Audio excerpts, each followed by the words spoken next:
The very last thing I'm going to do on my donut is I'm going to do what my design professor always called, give it a home. I'm going to make it look like the donut sits in space and is affected by gravity and light by giving it a shadow. I'm also going to show you guys how to draw falling donuts, because those are fun too. I'm going to take my black oil pastel and just very, very faintly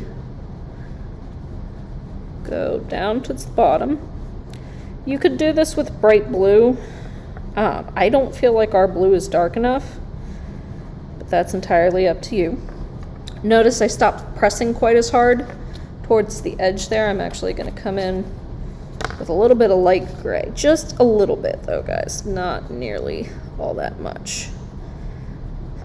And this is when I am going to let you smear with your finger.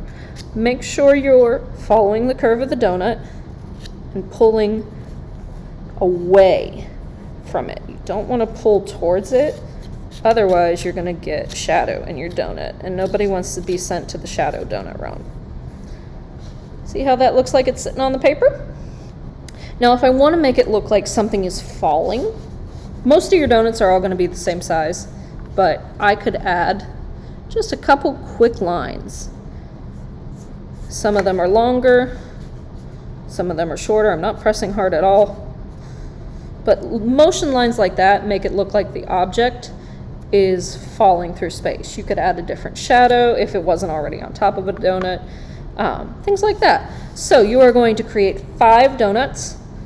You can add extras if you want, like sprinkles. You could do a rainbow donut. If you're going to do a chocolate donut, you may run into some issue when you do the dough part. So if I do that bottom shade, forgot to show you how to do the bite mark. This may not be as noticeable. It's more reddish brown, but you can give it a shot if you're really all about that chocolate donut life. Oh, guess who didn't clean her pastels? It's me. You could try out that combination. To me, that reads more like red velvet than chocolate, but you could do that. I'm going to show you really quick how to shade your bite marks. So say I have a donut with a bite taken out of it, like so. I'm going about this wrong, but nobody has to know. Here's a donut with a bite taken out of it. You're going to have some lines for teeth marks. Those lines are going to be dark brown. The other ones will be that lovely yellow ochre blended in with them, so it looks like somebody took big old chomp. Take your white and blendy. And that is how you bite a donut, my friends. Chomp chomp, let's get going.